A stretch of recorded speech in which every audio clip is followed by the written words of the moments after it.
اس corona میں بہت سارے مشاعرے بین الاقوامی سطح کے پڑھ ڈالے اور سن ڈالے اور دیکھ ڈالے کہ جس میں ایسا لگتا ہے کہ زمین کے یہ شعراء جو ہیں وہ آسمان کے ستاروں کی طرح اپنے نئے قبیلے بنا رہے ہوں، اور وہ ایک آدمی وہاں سے ہے، ایک وہاں سے، ایک وہاں سے، وہ سب سن رہے ہیں اور پڑھ رہے ہیں۔ یہ تو ہوا، لیکن جو استاد اور شاگردی کی روایت تھی جس میں فن کی پختگی آتی تھی، ذرا اس میں زوال ہوا، اور اس میں تکنیکی وجہ سے ایک باتوں کی اچھائی یہ ہوئی کہ ہم نے جو ہے وہ جتنے بھی ٹیلنٹ جہاں تھے وہاں سے اٹھانا شروع کر دیا۔ اس میں غزل کا ڈکشن بڑی تیزی سے بدلا، یعنی وہ جو نئی لفظیات ہماری غزل میں نہیں تھی، اور غزل مگر ایک چیز ہے صاحب، غزل نامانوس الفاظ کو آسانی سے قبول نہیں کرتی ہے، روزمرہ ہی ہونے چاہیے، لیکن وہ کل کے روزمرہ تھے، آج کے روزمرہ میں اگر ہماری انگریزی کے لفظیات بھی آ رہی ہیں، جیسے بلیک اینڈ وائٹ ہے، یہ لفظ آ گیا تو یہ بھی ہمارے یہاں غزل میں آ رہا ہے، می ٹو بھی جیسے لفظ غزل میں آنے لگے، تو یہ سب چیزیں آنے لگی ہیں۔ اس سے یہ تو ہوا کہ غزل کا جو ڈکشن ہے وہ وسیع ہو رہا ہے،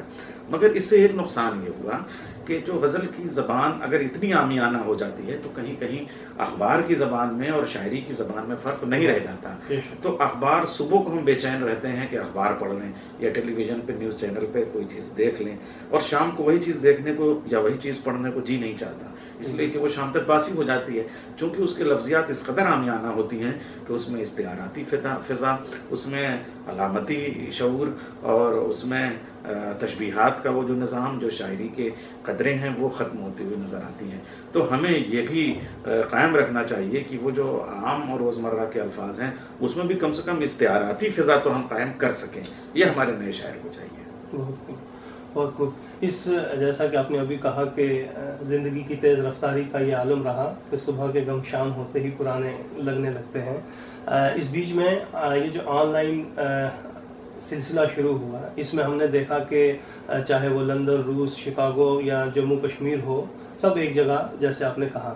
اس کا مستقبل آپ کیسا پا رہے ہیں؟ دیکھیے کہ ایک وہ وقت تھا جو شاگردی اور استادی کا آپ نے بتایا، اس وقت ایک میں کہوں گا کہ پوسٹر وار بھی شروع ہو گئی ہے، ہر دوسرا آدمی ایک پلیٹ فارم تیار کر کے شعراء کو جمع کر رہا ہے، جہاں آپ دیکھیں تعلیم بھی آج آن لائن ہو گئی ہے، ہر مطلب شعبہ جو ہے آن لائن کی طرف جاتا ہوا نظر آ رہا ہے۔ لیکن یہ جب ماحول آہستہ آہستہ میں کہوں گا کہ پھر سے سازگار ہو رہا ہے، تو ایسے میں جو کبھی کبھار مشاعرے ہوا کرتے تھے وہ لگاتار ہو رہے ہیں، تو اس کے بعد آپ کو کیا لگ رہا ہے کہ اگر یہ فضا تبدیل بھی ہو گئی تو آن لائن مشاعرہ رہنا چاہیے یا نہیں؟ دیکھیے ایسا ہے، نئی روایتیں قائم ہونی چاہیے، پرانی روایتوں کا احترام بھی ہونا چاہیے، لیکن اس میں کہیں نہ کہیں نظم و ضبط اور رشتے بنے رہنے چاہیے۔ تبدیلیوں سے ہم بغاوت سے نہیں گھبراتے، تبدیلیاں بھی تو ایک پورا آرگینک مزاج رکھتی ہیں۔ اگر کوئی تبدیلی اپنے آپ کی بقا کی صلاحیت اپنے اندر رکھتی ہے، قائم رکھنے کی صلاحیت خود میں اس میں موجود ہے،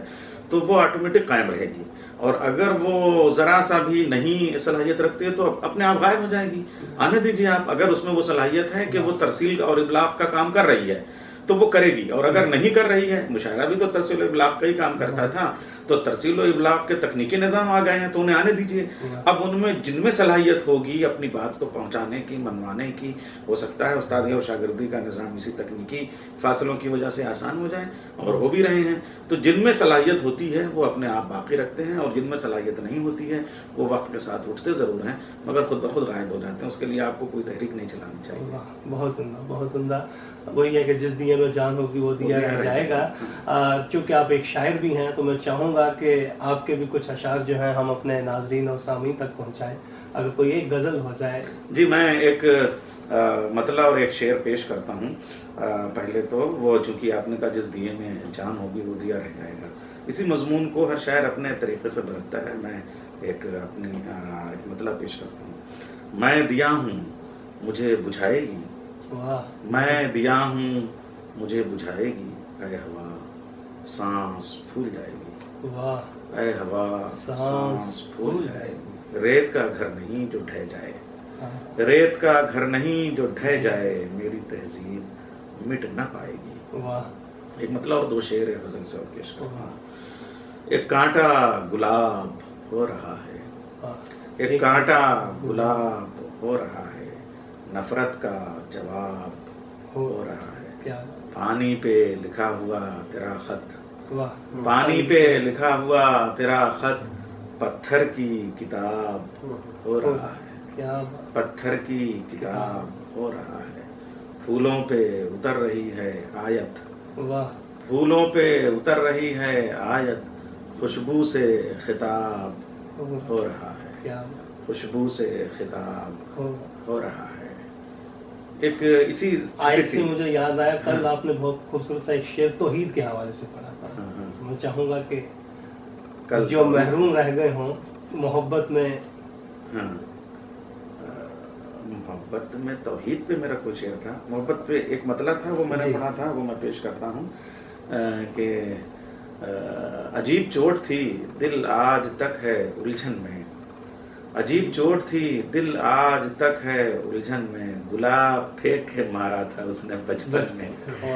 گلاب پھینک کے مارا تھا اس نے بچپن میں۔ مجھے اپنی غزل کا ایک شعر ضرور توحید کے حوالے سے یاد آیا، وہ میں نے غالباً کل نہیں پڑھا تھا، میں آج پیش کرتا ہوں کہ اسی کو ڈھونڈنے نکلا تھا میں دنیا جہانوں میں، اسی کو ڈھونڈنے نکلا تھا میں دنیا جہانوں میں، پہن رکھی تھی جس نے میری آہٹ اپنے کانوں میں، پہن رکھی تھی جس نے اپنی آہٹ اپنے کانوں میں۔ اور توحید کے حوالے سے یہ شعر، جب اس کو ایک مانا ہے تو پھر دو گھر میں کیوں بانٹیں، جب اس کو ایک مانا ہے تو پھر دو گھر میں کیوں بانٹیں، وہی بھجن کی گھنٹیوں میں بھجن کی گھنٹیوں میں وہ مسجد کی اذانوں میں۔ شعر عرض کرتا ہوں کہ ہمارے گھر کی کچی پپڑیوں پر طنز کرتے تھے، ہمارے گھر کی کچی پپڑیوں پر طنز کرتے تھے، دراریں پڑ رہی ہیں آج شیشے کے مکانوں میں، میں فاقوں میں بسر کرتا ہوں اپنی زندگی لیکن، میں فاقوں میں بسر کرتا ہوں اپنی زندگی لیکن، بہت مہنگی میری تصویر بکتی ہے دکانوں میں، بہت مہنگی میری تصویر بکتی ہے دکانوں میں۔ ایک غزل اور لائٹ موڈ کی پیش کرتا ہوں، ایک ہنسی جو لبوں پہ آئی تھی، ایک ہنسی جو لبوں پہ آئی تھی، وہ بھی اپنی نہیں پرائی تھی، وہ بھی اپنی نہیں پرائی تھی، کیا شکایت کروں بچھڑنے کی، کیا شکایت کروں بچھڑنے کی، میں نے آواز کب لگائی تھی، میں نے آواز کب لگائی تھی، صبح نے اس کے ہونٹ چومے تھے، صبح نے اس کے ہونٹ چومے تھے، یا کلی کوئی مسکرائی تھی، یا کلی کوئی مسکرائی تھی، جیسے ہوتی ہو دھوپ میں بارش، جیسے ہوتی ہو دھوپ میں بارش، یوں پسینے میں وہ نہائی تھی، یوں پسینے میں وہ نہائی تھی، کس نے بھیجے تھے خوشبوؤں کے پیام، کس نے بھیجے تھے خوشبوؤں کے پیام، کس کے خط تھے ہوا جو لائی تھی، کس کے خط تھے ہوا جو لائی تھی، آج وہ بھی نئی نئی سی لگی، آج وہ بھی نئی نئی سی لگی، جو کہانی سنی سنائی تھی، جو کہانی سنی سنائی تھی، دل تو ویران اب بھی ہے نیر، دل تو ویران اب بھی ہے نیر، تم نے بستی کہاں بسائی تھی، بہت تم نے بستی کہاں بسائی تھی۔ واہ بہت خوب، بہت خوب۔ ناظرین آپ نے دیکھا کہ خوبصورت اشعار ان کے ہاں تخلیق ہوتے ہیں اور مختلف موضوعات ہیں، انہوں نے سلام بھی کہے ہیں، انہوں نے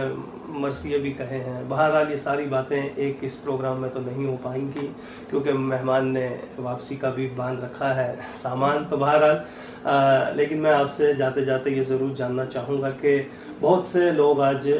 ناظم بننا بھی چاہتے ہیں کیونکہ یہ بہت بڑا پروفیشن بھی بنتا جا رہا ہے، میں نے دیکھا چاہے وہ ہندی کے ہوں، انگریزی کے ہوں یا اردو ادب سے تعلق رکھتے ہوں، ناظم ہر کوئی بننا چاہتا ہے۔ تو ناظم بننے کے بنیادی اصول، قواعد، ضوابط کیا ہیں، مشاعرہ کیا ہے؟ بہت سے لوگ ہم سے پوچھتے ہیں مشاعرے کی تعریف، مشاعرہ کیا ہے، مشاعرہ کیسا ہونا چاہیے؟ تو میں آپ سے ہی مختصر جاننا چاہوں گا کہ جو لوگ اس فیلڈ میں آنا چاہتے ہیں، جو یہ شوق رکھتے ہیں، انہیں کیا کرنا ضروری ہے؟ دیکھیں، ناظم کا کام نظامت سے مراد وہ نظامت نہیں جسے عام طریقے سے لوگ سمجھتے ہیں۔ نظامت خود اپنی کامیابی کا نام نہیں ہے، نظامت پورے مشاعرے یا پورے جلسے کی کامیابی کا نام ہے۔ ناظم کا کام جیسے ایک معمار ہوتا ہے، وہ جب دو گھومے رکھتا ہے تو اس کے بیچ میں مسالے رکھتا ہے، وہ مسالہ نہیں دکھائی دینا چاہیے، یا اتنا کہ صرف مسالے کے طور پہ ہو، اتنا نہیں کہ وہ پورے گمے کی طرح سے حاوی ہو جائے، بس اتنا ہو کہ وہ اس میں جذب ہو جائے، اس کی سمائی ہو جائے، تاکہ وہ دیوار پختہ ہو جائے۔ تو ایک وقت یعنی ماحول کو سنبھالنا،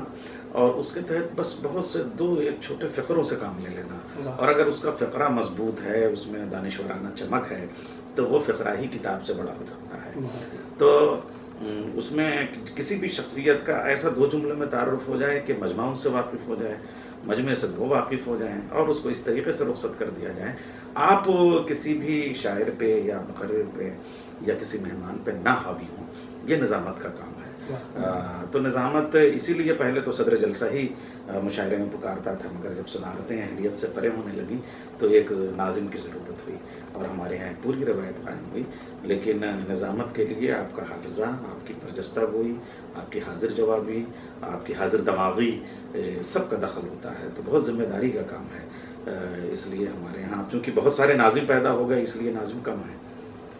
تو جو معیاری نظامت ہے اس کے لیے بہت بہتات جو ہے وہ نقصان پہنچاتی ہے۔ تو ہمارے ہاں کچھ ایسے ناظم آنے چاہیے جو کنور مہندر سنگھ بیدی سحر، مشفق خواجہ، ملک زادہ منصور احمد، عمر قریشی اور انور جلال پوری کے بعد جو ہے وہ اس پوری روایت کو آگے بڑھا سکے، اور اس میں بہت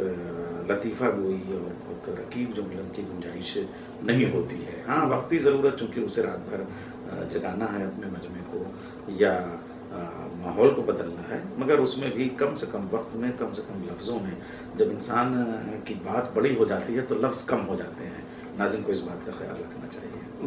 بہت خوب، اور یہ پیغام بہت ہی خوبصورت پیغام ہے، اور آخری پیغام یہ، کیونکہ ہمارے پروگرام کی یہ روایت رہی ہے کہ جو بھی شخص اور شاعر ہوتا ہے، دانشور، ادیب، نقاد جو بھی آتا ہے، تو ہم ان سے یہ ضرور پوچھتے ہیں کہ ہمارے اسکالرز کے لیے، مستقبل کے لیے آپ اردو کے حوالے سے کیا پیغام دینا چاہیں گے؟ دیکھیے پوری اردو ہی جو ہے اس کا مستقبل اسکالرز کے ہی تو حوالے ہے۔ استاد تو